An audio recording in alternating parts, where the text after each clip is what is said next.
올해가 2021년이니까요. 한 15, 16년쯤 된 이야기입니다. 기억하는 분들이 계실 거예요. 이 이야기를 드린 적이 있거든요. 고향교회에서 청년부 전도사로 사역하던 어느 해의 여름이었습니다.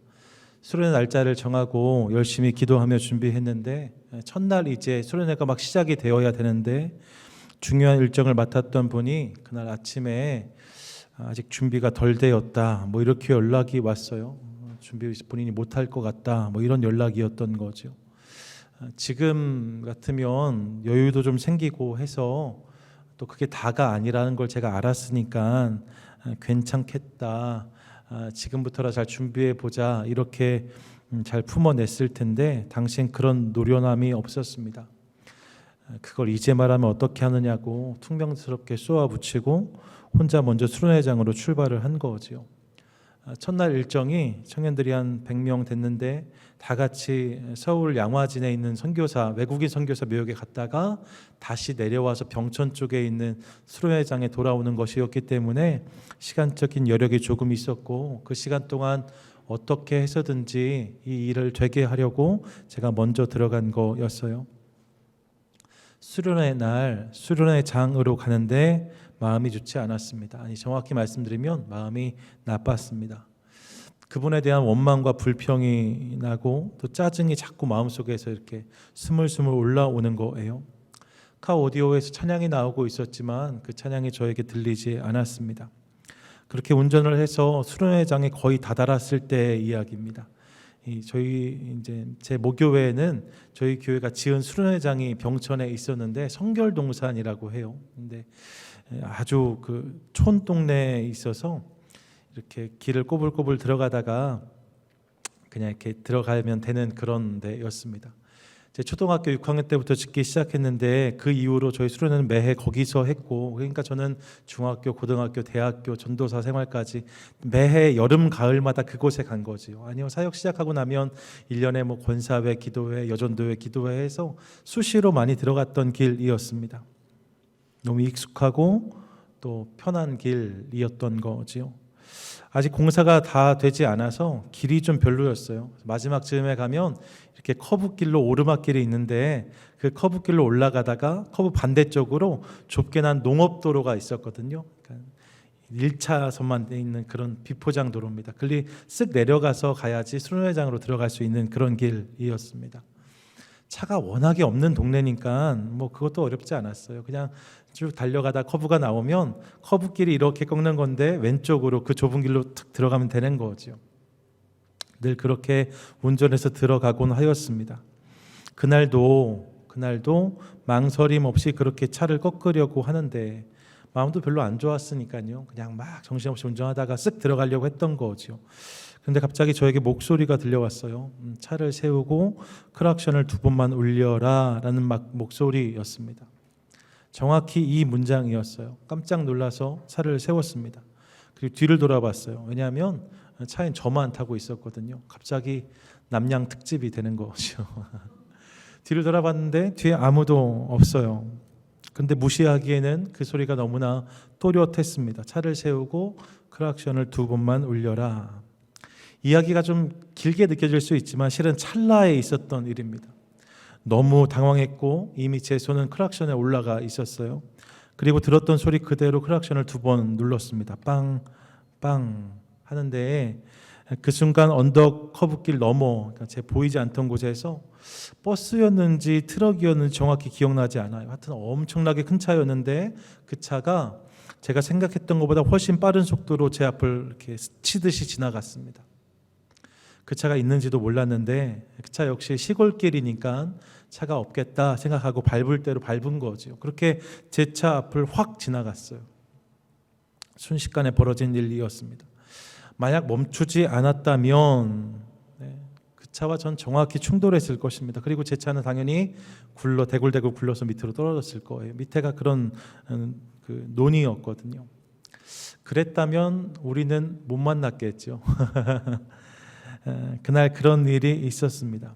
차가 워낙 없는 길이라서 제 차 뒤에도 차가 오지 않았고 놀란 가슴을 진정시키느라고 한 2, 3분 그렇게 거기 멈춰 있었던 것 같습니다. 정신이 좀 들고 나면서 하나님을 깨닫기 시작했어요. 아, 주님이셨구나. 평생 그런 일이 없었는데 너무 놀라운 일을 제가 경험한 거죠. 나는 불평하고 나는 원망하고 안 좋은 마음으로 여기까지 달려왔는데 주님이 그런 나와도 함께 하셨구나, 이런 생각이 제 마음속에 들었습니다. 순간 눈물이 왈칵 났어요. 그렇게 된 거죠. 수련회 준비가 좀 안 된 거 가지고 하나님은 안중에도 없고 마치 모든 것을 내가 해야 되는 것처럼 착각하고 했던 제 모습이 부끄러웠습니다. 그렇게 혼자 수련회장에 먼저 들어갔고, 원래는 이런저런 일들을 먼저 하려고 했는데 그렇게 할 수가 없었어요. 예배실에 들어가서 혼자 앉아서 기도하고 울고 그렇게 하면서 하나님의 은혜를 누렸던 기억이 있습니다. 그런데 이 이야기를 나눈 이유는 이제 지금부터입니다. 그의 여름 사역이 마무리되고 제가 참 좋아하고 또 존경하는 선배 목사님을 만났어요. 신촌교회 청년부 목사님이셨는데, 신촌교회라 하면 한국의 저희 교단에서 이제 아주 영향력이 있는 교회입니다. 근데 그곳에 청년부 목사님, 지금도 청년부 목사님이세요. 그러니까 근 20년 가까이 청년 목회만 해오고 계신데 신실한 분입니다. 제가 좋아하는 형인데 종종 만나서 사역에 대한 이야기를 나누곤 했었거든요. 그래서 만나서 방금 말씀드렸던 이 이야기를 그대로 했어요. 하나님이 저에게 이런 은혜를 주셨다고. 이게 여러분 15년이 지났는데도 이렇게 제가 말씀을 이렇게 드리고 있어도 제 마음이 두근두근 거리거든요. 그때 그 감동 때문에. 근데 그때 그 선배랑 얘기할 때는 그게 얼마 되지 않았을 때니까 정말 따끈따끈한 이야기였습니다. 제가 얼마나 열을 올렸겠어요. 막 이야기를 하면서 하나님이 이렇게 너무 놀라웠다고 이렇게 이야기했어요. 내심 그렇게 이야기하면서 정말 대단하다, 하나님이 그런 은혜를 주셨구나, 뭐 이런 반응을 제가 기대했던 것 같습니다. 실제로 이야기가 거의 마무리되었을 때 그 선배가 활짝 웃으면서 야, 정말 귀한 은혜를 경험했구나, 그렇게 저한테 이야기했어요. 그런데 그렇게 한마디를 하고 나서 갑자기 차분한 목소리로 톤을 다운하더니 저에게 이렇게 질문하는 거예요. 그래서 너 그 하나님 오늘도 누리고 있냐? 이렇게 저한테 묻는 거죠. 순간 김이 팍 샜습니다. 찬물을 뒤집어 쓴 것 같았어요. 막 속에서 이런 말이 막 튀어나오는 거죠. 어떻게 이런 일 맨날 경험하냐고, 형은 좀 어떠냐고, 막 이런 말이 막 나오려고 했는데 그렇게 하지 못했습니다. 왜냐하면 이 질문에 대한 답을 제가 너무 잘 알았기 때문이었어요. 풀이 다 죽어서 아니요 라고 했지요. 그러면서 그런 하나님 매일 누릴 수 있으면 참 좋겠다, 그런 소망을 함께 나누는 것으로 그 대화가 마무리되었던 기억이 저에게 있습니다. 그리고 그때 이후로 문득문득 저에게 이 질문이 떠올라요. 너는 그때 그 하나님을 지금도 누리고 있느냐? 그 질문 앞에 설 때마다 저를 돌아보게 되지요. 이야기가 좀 장황했는데 이유가 있습니다. 오늘 우리가 만나는 믿음의 사람은 아브라함입니다. 믿음으로 아브라함은 이라고 되어져 있는데 설교 제목을 보시면 그게 다가 아니라 뒤에 이라고 써져 있어요. 아브라함과 만남이 이것이 처음이 아니라는 거죠. 두 번째 만남입니다. 우리는 앞서 아브라함의 삶 가운데 있었던 믿음의 장면을 이미 살폈어요. 그런데 오늘 한 번 더 히브리서 11장 믿음장에서는 아브라함의 이야기를 우리에게 소개하고 있습니다. 그의 삶 가운데 이런 믿음의 이야기, 믿음의 사건이 거듭되었음을 우리가 알 수 있지요. 본문을 묵상하면서 이 부분이 가장 먼저 저에게 은혜가 되었습니다. 그리고 이렇게 성경책에 써보았어요. 괄호 또 믿음으로 아브라함은. 여러분들은 어떠세요? 혹시 은혜의 순간 믿음의 모습을 떠올리려고 하면 과거의 한 장면에 내 시선이 머물러 있지는 않습니까? 내가 예수를 처음 만났을 때, 혹은 몇십 년 전에 만났던 어떤 부흥사 목사님의 부흥회 때 큰 은혜를 받았던 것, 여기에 혹시 내 믿음의 사건이 머물러 있지 않냐고 여쭙는 것입니다. 물론 그런 은혜도 중요합니다. 여러분 평생 신앙생활해도 그런 은혜 체험 한 번도 못한 분들 저 종종 봅니다. 그런 은혜의 흔적이 있는 것은 중요한 일이지요. 그런데 신앙생활의 연륜이 한참이 되었는데 내가 믿음으로라는 제목으로 꺼낼 수 있는 이야기가 오직 한 장면, 한 가지 뿐이라면 좀 아쉽지 않은가 그런 생각을 해 보았습니다. 그 하나의 기억을 거듭 추억하는 것으로 우리 신앙의 동력을 삼기에는 그것을 하나님이 정말로 기뻐하실까 이런 생각을 해 본 거지요. 여러분, 우리의 믿음은 구원받을 때만 필요한 일회용이 아닙니다. 우리 믿음은 필요할 때만 뽑아 쓰는 티슈가 아닙니다. 주님은 우리로 믿음으로 살고 믿음으로 죽기를 원하세요. 내 삶의 모든 것이 믿음의 것 되기를 원하신다는 거지요. 이 사실을 기억하기 원합니다. 길갈의 12돌 다 아시지요? 이스라엘 백성들이 요단을 가르고 건너왔을 때 강 바닥에서 12돌을 가져다 세웠습니다. 그게 놀라운 사건이었어요. 그런데 그들이 그 사건을 놀라운 것으로 인정했지만 그 하나님을 계속적으로 누리려고 몸부림치지 않았습니다. 하나님을 사모하고 누리려고 하지 않았습니다. 그 결과가 이스라엘 백성들은 그 땅에서 점점 영적으로 약해지고 시드는 모습이었습니다. 어제 은혜만 자랑하는 것이 그들의 가운데 있을 때에 오늘과 내일의 은혜는 그들의 것이 되지 못했다는 것이지요. 우리 삶 가운데 그런 모습이 있다면 돌이킬 수 있기를 원합니다. 어제의 은혜를 기념품 삼아서 그거 하나 붙잡고 가는 신앙을 넘어서 어제의 은혜를 디딤돌 삼아서 그것을 딛고 오늘을 딛고 내일의 은혜를 경험하는 저와 여러분, 주님께서 그 모습으로 우리를 초대하신다는 거지요. 이 사실을 기억하며 아브라함이 그랬던 것처럼 거듭 하나님의 이야기를 우리 삶 가운데 쌓아가는 저와 여러분 우리 모두가 되시기를 주님의 이름으로 축원드립니다. 아멘. 예. 그렇다면 이제 본격적으로 아브라함의 이야기를 함께 살피려고 하는데요. 아브라함의 믿음을 확인할 수 있는 두 번째 장면의 내용은 어떤 것인가? 오늘 본문은 이렇게 시작되어져요. 11장 17절 보니까 함께 읽겠습니다. 시작. 아브라함은 시험을 받을 때에 믿음으로. 무엇입니까? 히브리서가 주목한 오늘 아브라함의 믿음은 이런 것이었답니다. 여러분, 첫 번째 장면을 기억해 보시면 그 장면은 부르심에 대한 아브라함의 믿음의 반응을 살폈어요. 근데 오늘은 시험에 대한 믿음의 반응에 대해서 말씀하고 있는 거죠. 예, 시험에 대한 믿음의 반응. 아브라함의 삶에 시험이 있었답니다. 어떤 시험이었는가? 이어지는 본문이 이렇게 말씀해요. 뒤에 보니까 아브라함은 시험 받을 때에 믿음으로 그다음 뭐라고요? 이삭을 드렸으니 합니다. 이삭을 드리는 것, 이삭을 바치라는 시험이 있었다는 거지요. 잘 아는 부분입니다. 보다 자세한 내용을 확인하려면 창세기 22장으로 가야 되는데 22장 1절을 보면 이렇게 시작되어져요. 함께 읽겠습니다. 시작. 그 일 후에 하나님이 아브라함을 시험하시려고 그를 부르시되 아브라함아 하시니 그가 이르되 내가 여기 있나이다. 아멘. 어떻게 시작합니까? 그 일 후에라고 되어져 있거든요. 그 일 후에가 창세기 21장인데 창세기 21장에서 보면 아브라함의 모든 삶이 이제 상당히 안정된 것처럼 보여지는 장면이 우리 가운데 이렇게 기록되고 있습니다. 창세기 12장에서 시작되었던 아브라함의 믿음의 모험이 21장에 와서 이제 결실을 맺는 것 같아요. 모든 게 다 제 위치를 찾은 것처럼 보여집니다. 100세의 나이로 기다리던 아들 이삭을 얻습니다. 그 땅에 머물지만 여전히 이방인이자 나그네였는데 그 땅의 권력자 중 하나인 아비멜렉이 아브라함을 찾아와서 화친을 요청합니다. 잘 지내자. 그동안 미안했다. 실수한 거 있으면 좀 이해해 줘. 뭐 이렇게 하는 거죠. 이 내용이 다 21장에 등장합니다. 그러니까 자손의 복, 땅의 축복 이런 것들이 21장에서 이제 아브라함의 삶에 실제로 임하는 것처럼 보여지는 거예요. 이제 정말 고생 끝 행복 시작입니다. 이제 그 땅에서 그렇게 이삭과 더불어 하나님이 주시는 은복을 누리면 되는 것처럼 보입니다. 실제로 그렇게 수년을 살았습니다. 그런데 어느 날 하나님이 아브라함을 찾아오십니다. 그게 22장인 거예요.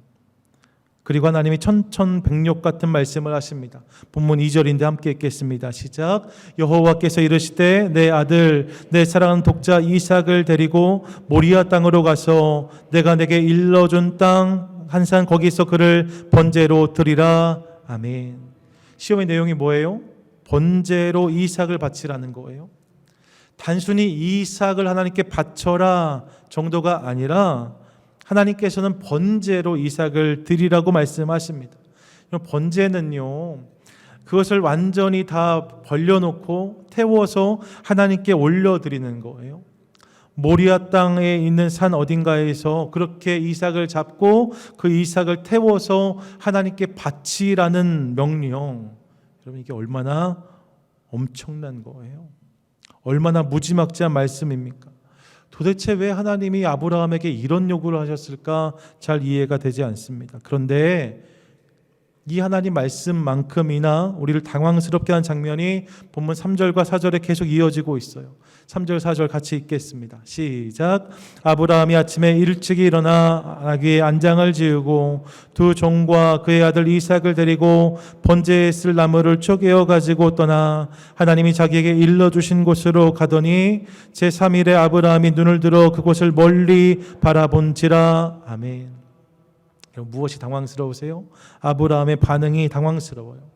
아브라함이 그 말씀을 듣고 다음날 아침 일찍 일어나서 번제 드릴 준비를 하고 길을 나섰다 합니다.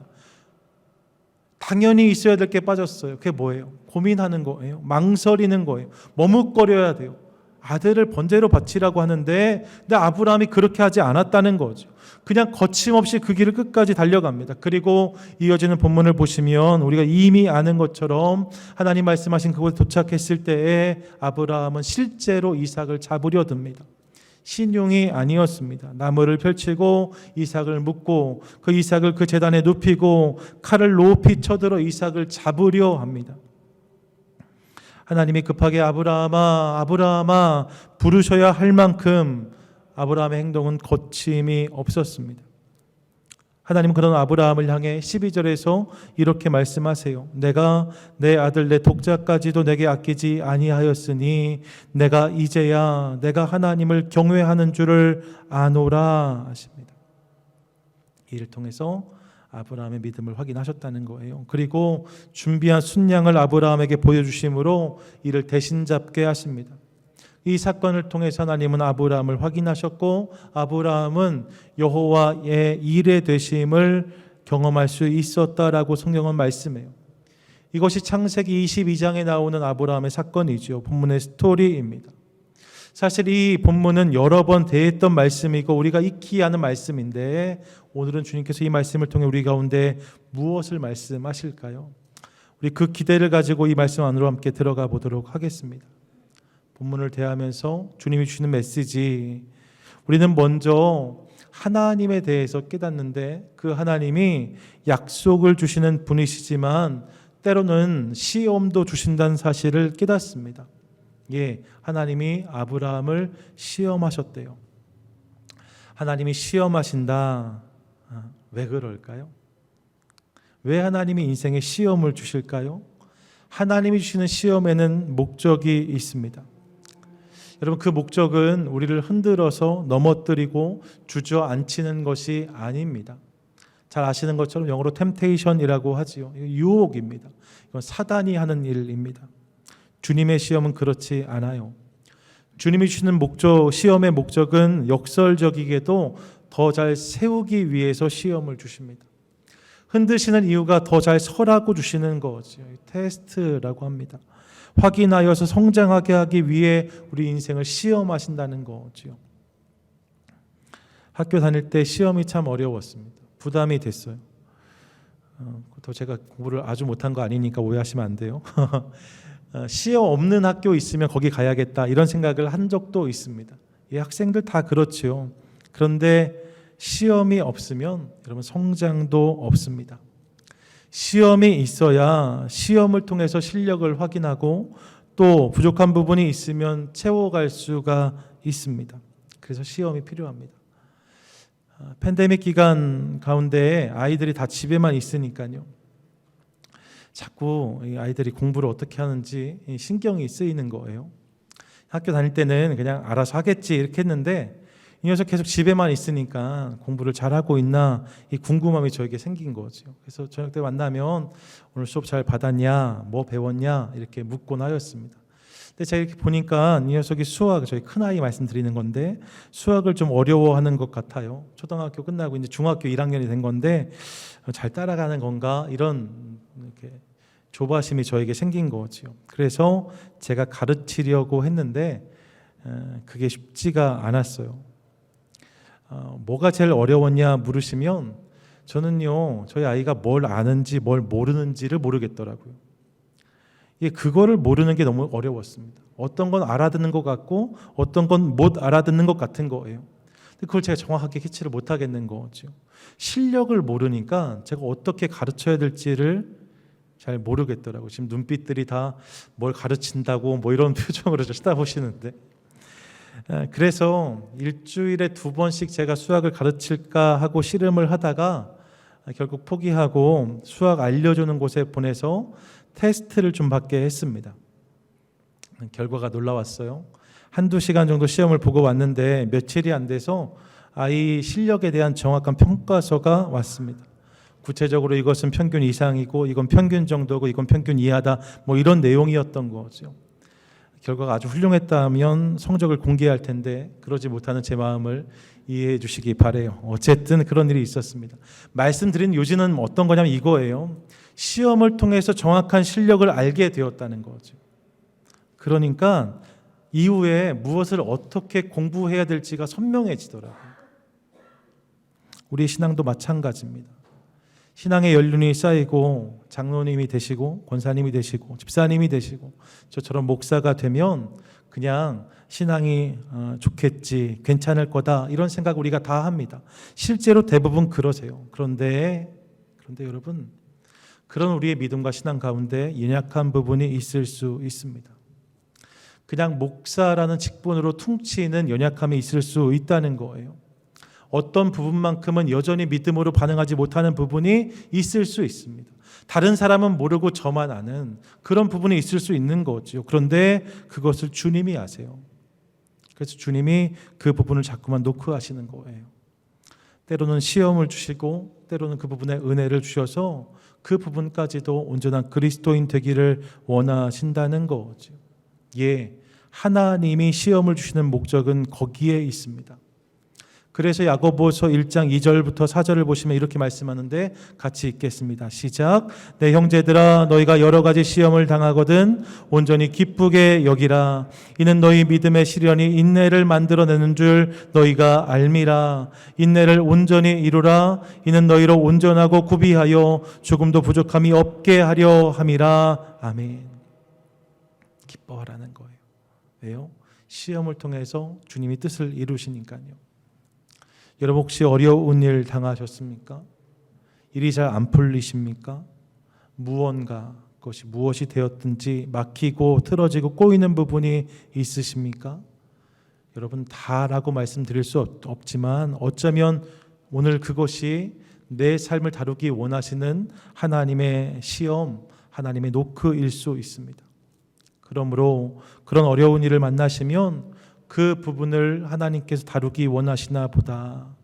이 부분에서 내가 주님께 드릴 믿음의 반응을 찾으시나 보다 이렇게 생각하시고 그 부분을 믿음으로 잘 감당하는 저와 여러분 될 수 있기를 간절히 소망합니다.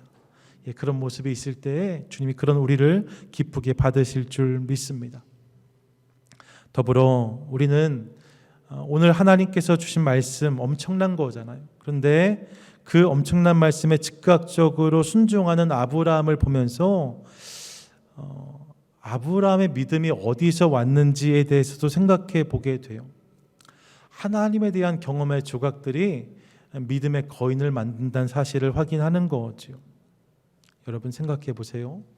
아브라함에게 이삭은 그래도 되는 아들이었을까요? 그냥 잡아서 벌려놓고 다 태워서 주님께 드려도 아깝지 않은 아들, 그런 아들이 이삭이었을까요? 여러분 그렇지 않아요. 하나님이 이 이삭을 말씀하실 때 내 아들, 내 사랑하는 독자 이삭이라고 분명히 말씀하셨습니다. 아브라함에게 이삭이 그런 아들이었다는 거예요. 아브라함이 번제가 뭔지를 몰랐을까요? 그것도 아닙니다. 아브라함은 이미 그 땅에서 여러 번 예배했습니다. 번제를 알고 있었습니다. 순양을 잡고 드리는 것을 보면 이것을 확인할 수 있어요. 그럼 우리에게 이런 질문이 생기죠. 이삭이 너무나 귀한 자녀였고 그런 이삭을 번제로 바친다는 것이 얼마나 끔찍한 일인지를 분명히 아브라함이 알았는데 어떻게 아브라함은 그렇게 반응할 수 있었을까? 이것이 우리의 궁금증입니다. 어떻게 아브라함은, 그런데 사실 창세기를 보시면 이 행동의 모습은 소개하고 있는데 그 이유를 정확히 설명하지 않아요. 그냥 말씀하시고 순종하신 아브라함만 등장하지 어떻게 이 일이 가능했는지를 이야기하지 않는 거죠. 근데 그 이유가 히브리서 11장에 등장합니다. 오늘 읽었던 11장 18절 19절인데요. 같이 읽겠습니다. 함께 읽습니다. 시작. 그에게 이미 말씀하시기를 내 자손이라 칭할 자는 이삭으로 말미암으리라 하셨으니 그가 하나님이 능히 이삭을 죽은 자 가운데서 다시 살리실 줄로 생각한지라. 아멘. 무슨 말입니까? 이런 말이에요. 하나님께서 아브라함에게 하늘의 별처럼 바다의 모래처럼 많은 자손을 약속하셨는데 그 자손이 이삭을 통해서 일어날 거다라고 분명히 말씀하셨기 때문에 아브라함이 믿기에 내가 이삭을 잡아서 번제로 드리면 하나님이 그 이삭을 다시 살리셔서라도 당신의 약속을 반드시 이룰 것이다라는 믿음이 아브라함에게 있었다는 거예요. 내가 이삭을 잡으면 하나님 그 이삭을 살려서 그 약속을 성취하실 거다 이렇게 믿었다는 거죠. 이삭의 부활을 바라본 겁니다. 이게 참 놀랍습니다. 왜요? 여러분, 예수님이 십자가를 지시고 부활하신 사건은 이 사건 이후에 2000년이 지난 다음에 있었던 일이에요. 그러니까 이 당시에는 부활의 개념이 없어요. 부활을 들어본 적이 없어요. 죽은 자가 살아난다 그런 일 없었습니다. 상상할 수 없는 것입니다. 그런데 아브라함이 이런 믿음을 가졌다라고 성경이 말씀하는 거예요. 대단하죠. 아브라함이 원래 이런 믿음의 사람이었는가? 이런 그렇지 않습니다. 사실 창세기 12장부터 22장까지 본문의 사이를 보시면 우리 안에 아브라함이 이랬어 싶은 장면이 얼마든지 있습니다. 연약한 모습, 흔들리는 믿음을 발견할 수 있어요. 오랜 기다림 속에서 몇 번이나 하나님께 언제, 어떻게라고 묻는 그의 모습을 발견합니다. 하나님께서 아브라함에게 큰 민족에 대해서 말씀하기 시작하시면 주님 알겠는데 제 자녀 말고요. 저희 종이 그 상속자입니다. 혹은 하갈을 통해 낳은 이스마엘 그를 통해서 그 약속이 이루어지겠지요 라고 말하는 아브라함을 봅니다. 믿음 없는 소리를 그간 하곤 하였다는 거예요.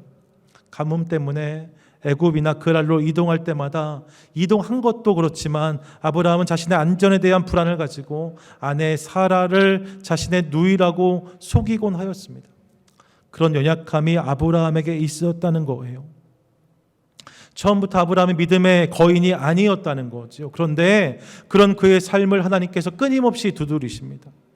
끊임없이 찾아오십니다. 보여주시고 들려주십니다. 그렇게 그의 믿음을 격려하셨어요. 그리고 그 하나님의 두드리심이 그의 삶 가운데 경험이란 이름으로, 흔적이란 이름으로 쌓이기 시작합니다. 그렇게 하면서 아브라함의 믿음이 성장했다는 거예요. 창세기 21장을 보면 아브라함 100세, 사라 90세 때 드디어 이삭을 낳습니다. 하나님이 아니심이 설명되지 않는 일이 벌어진 거죠. 성경의 표현을 그대로 빌면 나이가 많아 거의 죽은 것 같았던 그들의 몸에 새 생명이 잉태되어서 태어나게 된 것입니다. 이를 통해서 아브라함은 그동안 쌓아왔던 경험에 마침표를 찍어요. 퍼즐이 완성된 거지요. 하나님을 깨닫습니다. 하나님이 어떤 분이신지. 이제 아브라함은 하나님을 부인할래야 부인할 수 없는 인생이 되고 말았습니다. 모든 퍼즐이 맞춰져서 하나님이 어떤 분이신지를 분명히 깨닫게 되었어요. 믿음의 거인이 된 거지요. 그런 아브라함이 오늘의 반응을 보인 것이라는 거예요. 이런 생각을 해보았습니다. 만약에 오늘 이 하나님의 시험이 창세기 22장이 아니라 12장, 13장에 위치했다면 어땠을까? 여러분 상상해 보세요. 아브라함이 고향 친척 아버지 집을 떠나고 나서 그 이듬해 바로 아이가 생겼고, 그리고 몇 해가 지나서 하나님께서 그 아브라함에게 이삭을 바치라 하셨다면 아브라함이 어떻게 반응했을까요? 확실하지 않지만 제 생각에 그는 망설였을 것입니다. 하나님 뭐가 이렇습니까? 줬다 뺐고 어떻게 이 아들을 바칠 수 있겠어요? 이렇게 따졌을지 모릅니다. 원망했을지 모릅니다. 그런데 창세기 22장에서 아브라함은 그렇게 하지 않아요. 왜요? 기다림의 시간과 과정 속에서 하나님에 대한 경험과 흔적들이 그의 삶 가운데 쌓인 거죠. 그것들이 다져져서 이제 흔들리지 않는 믿음의 사람이 된 거예요. 그런 아브라함이 극한의 명령에 온전한 순종을 드릴 수 있었다는 거죠. 사랑하는 여러분, 우리의 삶에도 동일한 은혜가 임하기를 소망합니다. 오늘 내 믿음이 너무 작다고 느껴지는 분 아니 계십니까? 주님께 내어놓기 좀 부족하다고 느껴지시는 분들이요, 아브라함의 이야기를 들으면서 나는 절대 그렇게 못하겠다 단정짓는 분은 아니 계십니까? 여러분, 그럴 수 있습니다. 나는 아직이라고 할 수 있어요. 하지만 여러분, 예단하지 마십시오. 삶에서 오늘 내가 경험하는 크고 작은 일들, 그것을 통해서 하나님에 대한 흔적을 내 삶 가운데 쌓아가기 시작할 때, 오늘은 그렇지 못할지 모르지만 주님은 어느 순간 우리로 그런 믿음의 사람들 되게 하실 줄 믿습니다. 믿음의 퍼즐들이 하나 둘씩 맞춰지기 시작해서 어느 날 우리가 그분의 얼굴을 보게 될 줄로 믿습니다. 주님이 거기까지 우리의 삶을 인도하시는 거지요. 그러면 여러분, 우리의 내일은 분명 오늘과 다를 것입니다. 이것을 기대하며 오늘 주님이 내 삶 가운데서 찾으시는 믿음의 반응, 그것을 주님께 드리고 그 주님의 흔적을 쌓아가는 우리 모두가 될 수 있기를 원합니다. 끝으로 함께 생각하고 싶은 부분이 있는데, 그것은 주님이 무엇을 믿음으로 보시는가에 대한 부분이에요. 오늘 본문을 보시면 성경은 분명히 이렇게 선포하는데, 11장 17절 한 번 더 같이 읽겠습니다. 시작. 아브라함은 시험 받을 때에 믿음으로 이삭을 드렸으니 그는 약속들을 받은 자로 돼 그 외아들을 드렸느니라. 아멘. 이번 주 이 말씀을 묵상하는데 조금 의아한 부분이 있었어요. 굳이라고 생각하실 수 있지만, 하지만 이런 것이었습니다. 본문을 보세요. 이삭을 드렸으니 라고 되어져 있어요. 그 외아들을 드렸느니라 라고 되어져 있어요. 그런데 여러분, 아브라함이 정말로 이삭을 잡아서 하나님께 드렸나요? 아니요, 그렇지 않은 것 같아요. 안 드렸어요. 정확히 말씀드리면 못 드렸습니다. 드리려고 했는데 하나님이 이를 말리셨어요. 그리고 순양을 대신 잡게 하셨잖아요. 그러니까 이삭을 결국 드리진 못했습니다. 그런데 하나님은 이 아브라함의 완료되지 않은 행동을 완료된 것으로 받으시는 모습을 확인하는 거예요. 아브라함이 이삭을 드리려고 했어요. 드린 게 아니라. 그런데 완료되지 않았거든요. 근데 그것을 드린 것으로, 하나님께 바친 것으로 주님이 흠양하셨다는 거죠. 이를 통해 우리는 하나님이 원하시는 것이 그런 행동 이전에 그런 마음, 그런 중심이라는 사실을 깨닫습니다. 하나님이 먼저 보시는 것은 마음이라는 거예요. 중심이라는 거예요. 이게 중요하다는 거죠. 여러분, 그렇다고 신용만 하면 된다고 말씀드리는 게 아니에요. 하는 척하면 주님께서 어느 순간 막으시겠지. 그렇지 않습니다. 사도행전 5장 보시면 아나니아와 삽비라가 주님께 드리는 신용만 하잖아요. 마음은 그렇지 않았는데 그렇게 하다가 엄청난 징계를 받는 모습을 우리가 확인하지요. 주님은 그걸 아세요. 하지만 주님은 모습이 아니라 중심에 주목하세요. 아브라함의 모습이 그런 것이었다는 거예요. 신용이 아니라 진심이었습니다. 정말로 그렇게 하려고 했습니다. 그리고 하나님이 그 마음을 받으세요. 행동이 완료되지 않았지만 그것이 완료된 것으로 받으셨다는 거죠. 충분하다 하십니다. 이것이 성경의 선포입니다. 여러 해 전인데요, 가깝게 지냈던 집사님 중에 한 분이 되게 공사 다망한 분인데 한국으로 출장을 1년에 수없이 다니시는 분이세요. 근데 부족한 저의 생일에 마침 그분이 이제 미국에 오시게 돼서, 아시겠지만 제가 그런 거 생일은 별로 안 좋아하잖아요. 근데 굳이 생일 축하해 주겠다고 케이크를 사가지고 저희 집에 밤에 찾아왔어요. 찾아왔는데 이제 케이크를 들고 온다는 연락을 제가 받았고 오지 말라고 하다 결국 왔습니다.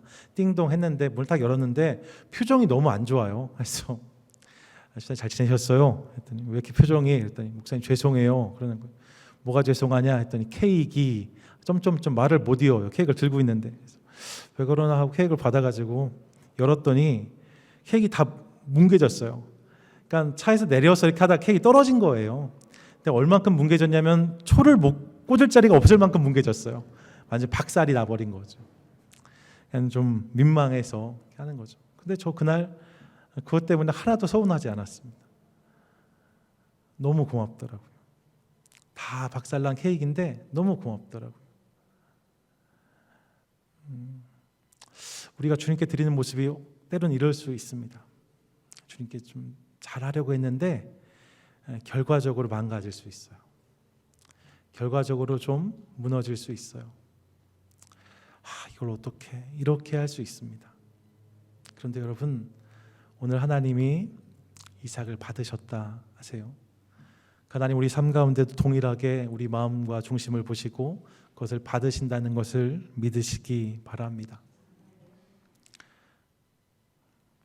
사무엘상 15장 22절에 보니까 이렇게 기록해요. 사무엘이 이르되 여호와께서 번제와 다른 제사를 그의 목소리를 청종하는 것을 좋아하심 같이 좋아하시겠느냐. 그러면서 순종이 제사보다 낫고 듣는 것이 순양의 기름보다 나으니 라고 말씀합니다.